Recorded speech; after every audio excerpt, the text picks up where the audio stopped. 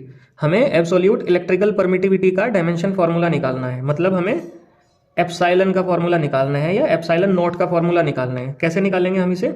हमारे पास फॉर्मूला है, आपने पढ़ा होगा कि F is equal to 1/4 pi epsilon naught Q1 Q2 upon R square. तो अगर आपको एप्साइलन नॉट का डायमेंशन फॉर्मूला निकालना तो 1/4 pi F Q1 Q2 upon R square. अगर आप इस तरीके को पहले ही जानते हैं या आपको डायमेंशन फॉर्मूला याद है तो आप डायरेक्ट टिक भी कर सकते हैं और आप इसे आगे बढ़ा सकते हैं वीडियो को, ठीक है। तो यहाँ आप f का डायमेंशन फॉर्मूला रखोगे, क्योंकि 1 का और 4 पाई का तो डायमेंशन फॉर्मूला नहीं हुआ करता, फोर्स का डायमेंशन फॉर्मूला हुआ करता है mlt-2, और q दोनों चार्ज हैं तो at और at मतलब a स्क्वायर और t स्क्वायर, अपॉन में यह है r मतलब डिस्टेंस, तो l का स्क्वायर। अब इसे सॉल्व करेंगे तो m की पावर -1 ऊपर जाके l की पावर कितनी होगी, 2 ये है, 1 ये है, 3 नीचे 3 है, ऊपर जाके -3, t की पावर कितनी हो जाएगी +2 ये रही, और ये भी ऊपर जाके प्लस बन जाएगी, तो 4 और a की पावर 2। तो कौन सा ऑप्शन है इसमें? ऑप्शन है ऑप्शन नंबर 3, ठीक है। तो इसका आंसर हो जाएगा ऑप्शन नंबर 3। नेक्स्ट क्वेश्चन है which is not the property of electric field line. इनमें से कौन सी ऐसी है जो इलेक्ट्रिक फील्ड लाइन्स की प्रॉपर्टी नहीं है? लिखा हुआ electric field lines are normal to the charge body. मान लिया ये कोई चार्ज बॉडी है तो इलेक्ट्रिक फील्ड लाइंस जो होंगी इसके नॉर्मल होंगी, बिल्कुल सही बात है, इलेक्ट्रिक फील्ड लाइंस नॉर्मल ही हुआ करती हैं। सेकंड है electric field lines exert lateral pressure. जो इलेक्ट्रिक फील्ड लाइंस हैं, मान लिया एक इलेक्ट्रिक फील्ड लाइन ये होगी, एक ये होगी, तो ये आपस में एक प्रेशर भी एक्सर्ट करती हैं, एक दूसरे को रिपेल करने का काम करती है, ये भी बिल्कुल बात सही है। Electric field lines intersects only on 2 point.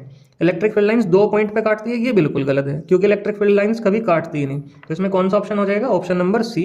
Option number D को भी देखते हैं, electric field lines do not form loop. Electric field lines जो हैं वो लूप नहीं बनाया करती। मैं आपको याद दिलाऊं, मैग्नेटिज्म में मैग्नेटिक फील्ड लाइंस होंगी वो लूप बनाया करती हैं, ये इन दोनों के बीच में एक डिफरेंस है, ठीक है। नेक्स्ट क्वेश्चन है electric field intensity is independent of distance. Electric field intensity distance पे डिपेंड नहीं करती, कौन से केस में? पॉइंट चार्ज के लिए नहीं, पॉइंट चार्ज में तो आपने पढ़ा होगा कि E डायरेक्टली प्रोपोर्शनल है 1/r स्क्वायर के। इनफाइनाइट लीनियर कंडक्टर, उसमें आपने पढ़ा होगा कि इलेक्ट्रिक फील्ड लाइंस जो हैं वो r की पावर 1 के इनवर्सली प्रोपोर्शनल हुआ करती हैं। आपने पढ़ा होगा इस तरह से फॉर्मूला कि E is equal to 1/2 pi epsilon naught lambda upon r। ये लीनियर कंडक्टर के लिए है, इनफाइनाइट लीनियर कंडक्टर के लिए। नेक्स्ट है इनफाइनाइट प्लेन शीट। हाँ, इसका ऑप्शन नंबर 3 हो जाएगा, क्योंकि इलेक्ट्रिक फील्ड लाइंस जो है electric field intensity is equal to करती है सिग्मा अपॉन 2 एप्सिलॉन नॉट के। किसी सीट के लिए इलेक्ट्रिक फील्ड इंटेंसिटी होगी सिग्मा अपॉन 2 एप्सिलॉन नॉट। इसमें r कहीं पे आया नहीं, तो इसका मतलब r पे डिपेंड नहीं करती, r से इंडिपेंडेंट है। तो इसका ऑप्शन कौन सा हो जाएगा? Option number 3। डाइपोल के लिए इलेक्ट्रिक फील्ड इंटेंसिटी r की पावर 3 पे डिपेंड करती है, ठीक है, इसे याद रखेंगे हम। नेक्स्ट क्वेश्चन है 3 equal charges plus q are placed on the vertices of equilateral triangle.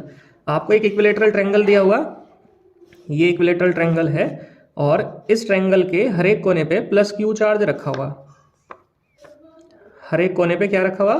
Plus q charge रखा हुआ। और आपसे पूछा हुआ then electric field intensity, EFI का मतलब है electric field intensity on its centroid. इसके सेंट्रोइड पे इलेक्ट्रिक फील्ड इंटेंसिटी की वैल्यू क्या होगी? मैक्सिमम होगी, नॉट डिफाइंड होगी, Q/3 होगी या 0 होगी? मुझे अंदाजा है कि आपने आंसर आपको पता होगा या आपने आंसर सोच लिया होगा। देखते हैं कैसे। देखो, सेंट्रोइड होगा यहाँ पे जहाँ पे इसके तीनों मीडियन एक दूसरे को काट रहे होंगे, ठीक है, या आप इसे सेंटर बोल सकते हैं इस ट्रायंगल का, वैसे भी इक्विलैटरल ट्रायंगल है।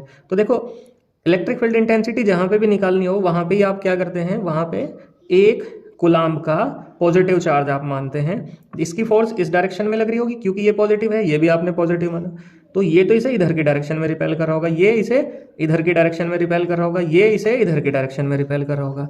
तो अब एक पॉइंट पे तीन फोर्सेज हैं, कितनी है, तीन फोर्सेज हैं और तीनों इक्वल हैं और तीनों ने इक्वल ही एंगल बना रखा। जब कभी भी ऐसी कंडीशन आपको मिले कि एक पॉइंट पे कुछ फोर्सेस लग रही और उन सब ने इक्वल एंगल बना रखा और इक्वल ही उनका मैग्नीट्यूड है, तब वहां पे जो रिजल्टेंट होगा वो रिजल्टेंट होगा जीरो। इसका मतलब नेट फोर्स जो होगी सेंट्रोइड पे या नेट इलेक्ट्रिक फील्ड जो होगा सेंट्रोइड पे वो कितना होगा, जीरो होगा। ठीक है, तो इसका ऑप्शन कौन सा हो जाएगा, ऑप्शन नंबर 4। जिनका भी सही आंसर आया है उन्हें कॉन्ग्रेचुलेशन। नेक्स्ट क्वेश्चन देखते हैं कि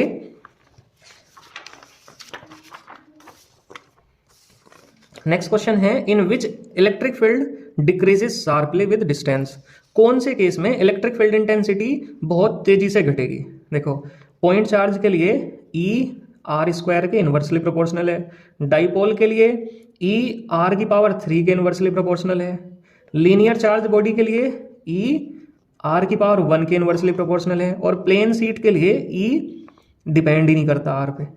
ठीक है, तो डिस्टेंस पे डिपेंड ही नहीं करता। तो जहां पे आर की पावर ज़्यादा होगी अपोन में, वहां क्या होगा, आप सोचो कि अगर आपने आर 2 गुना कर दिया तो यहाँ इलेक्ट्रिक फील्ड 4 गुना घटेगा, यहाँ 8 गुना घटेगा, क्योंकि 2 की पावर 3 8 हो जाएगा, 8 गुना घटेगा, और यहाँ पे 2 गुना घटेगा, यहाँ पे 4 गुना, यहाँ पे 8 गुना, और यहाँ पे 2 गुना, और यहाँ में कोई चेंज ही नहीं होने का क्योंकि आर पे डिपेंड ही नहीं करता। तो कहाँ तेजी से घटा, यहाँ तेजी से घटा। ये कौन सा केस है, डाइपोल का। इसका मतलब डाइपोल के केस में electric field intensity sharply decrease हुआ करती है जैसे ही आप डिस्टेंस बढ़ाओगे।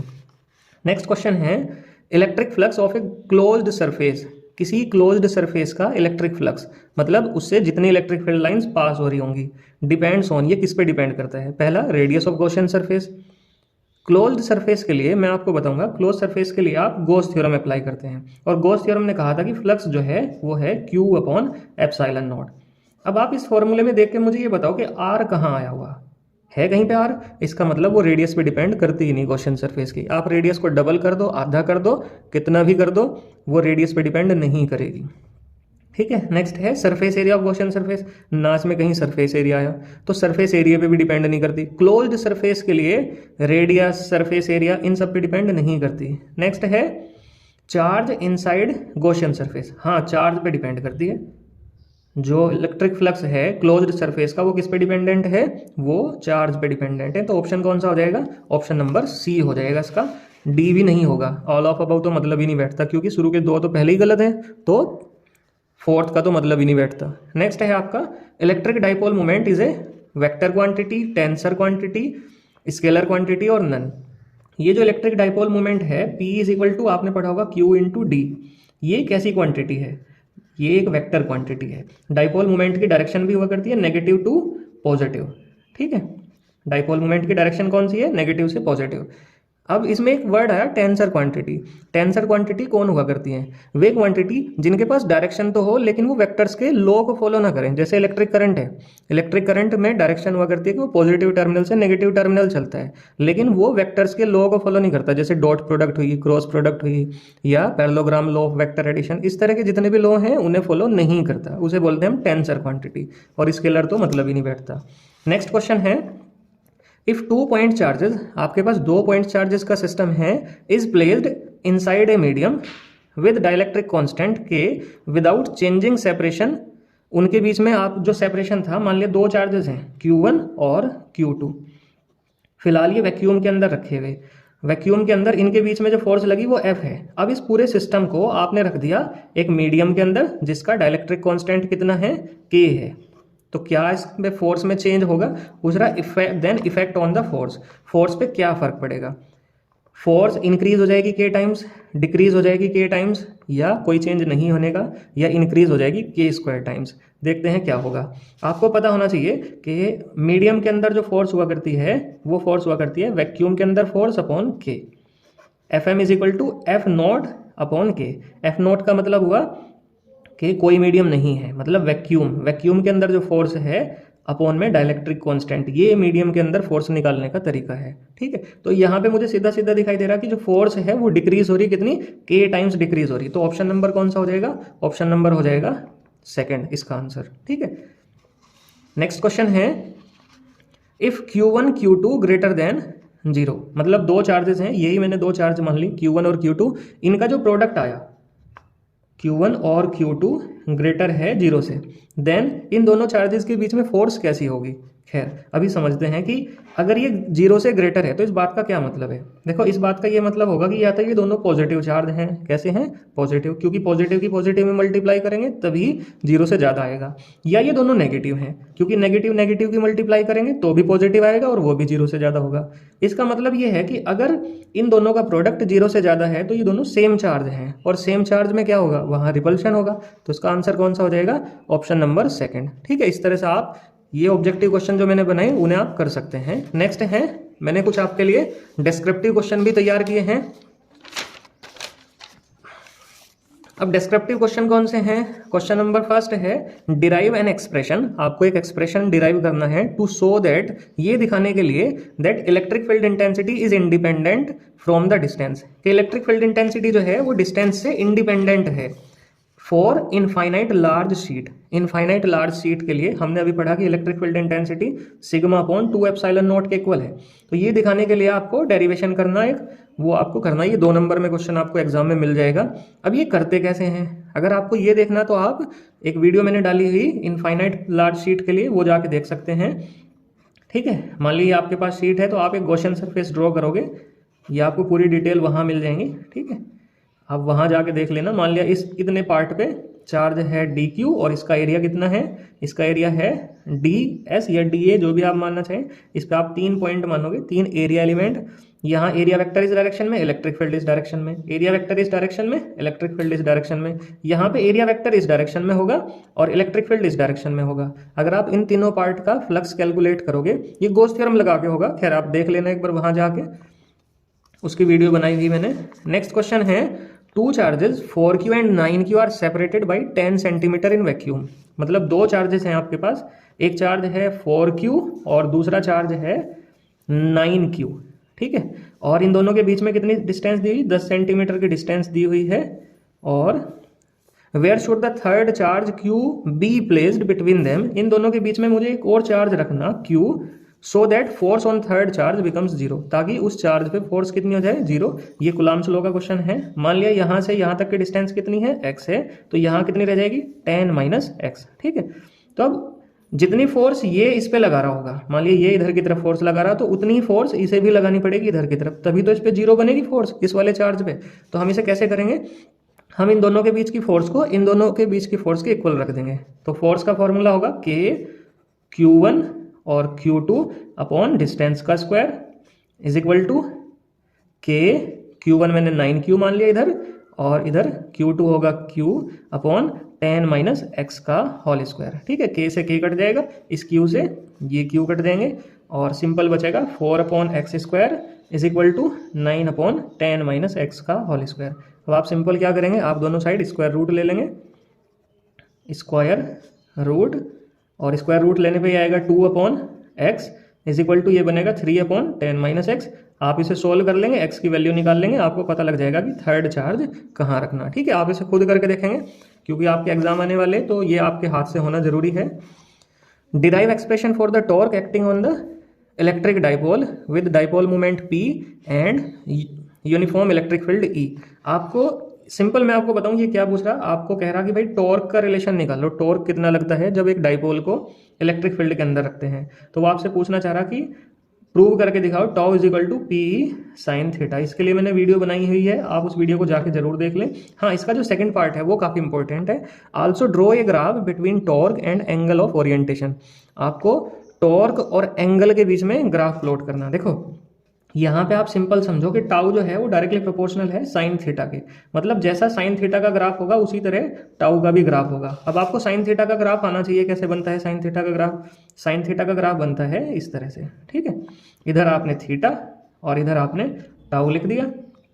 अब टाउ की मैक्सिमम वैल्यू कितनी होगी, जब साइन थीटा 1 होगा तो ये हो जाएगा PE, तो यहाँ पे आ जाएगा पीई, और इसी तरह से नेगेटिव में कितना हो जाएगा, ये भी माइनस के पीई। तो ये वाला ग्राफ आ सकता है क्वेश्चन में, काफ़ी आसान क्वेश्चन है, इस तरह से आप कर सकते हैं। नेक्स्ट क्वेश्चन है, deduce an expression for the electric field intensity on the axial position of electric dipole. Dipole की एक्सियल पोजीशन पे आपको इलेक्ट्रिक फील्ड इंटेंसिटी निकालनी, आपने बहुत बार किया होगा।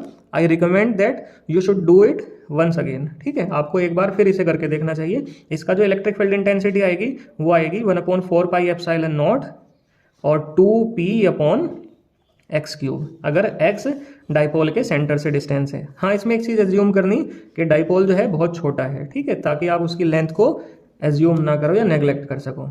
State and prove Gauss theorem, Gauss theorem का प्रूव बहुत इंपॉर्टेंट है, आप इसकी एप्लीकेशंस जो हैं आपके सिलेबस में उन्हें भी कर लीजिएगा। अब ये क्वेश्चन जो है ये काफ़ी इंपॉर्टेंट क्वेश्चन है। इसमें क्या हुआ कि ए क्यूबिकल बॉडी ऑफ साइड ए, एक क्यूबिकल बॉडी है ये जो आपको फिगर में दिखाई दे रही है, इसकी साइड ए है, is placed in non uniform electric field. Electric field कैसा है, नॉन यूनिफॉर्म है, मतलब एक जैसा नहीं है, वो चेंज हो रहा। कितना दिया हुआ, E = KXI, मतलब इलेक्ट्रिक फील्ड की वैल्यू x की वैल्यू पे डिपेंड करती है। तो आपको क्या करना है, एक तो इसका नेट फ्लक्स निकालना और दूसरा आपको चार्ज निकालना क्यूबिकल बॉडी पे। मैं चाहता हूं कि आप इसे एक बार पहले करें।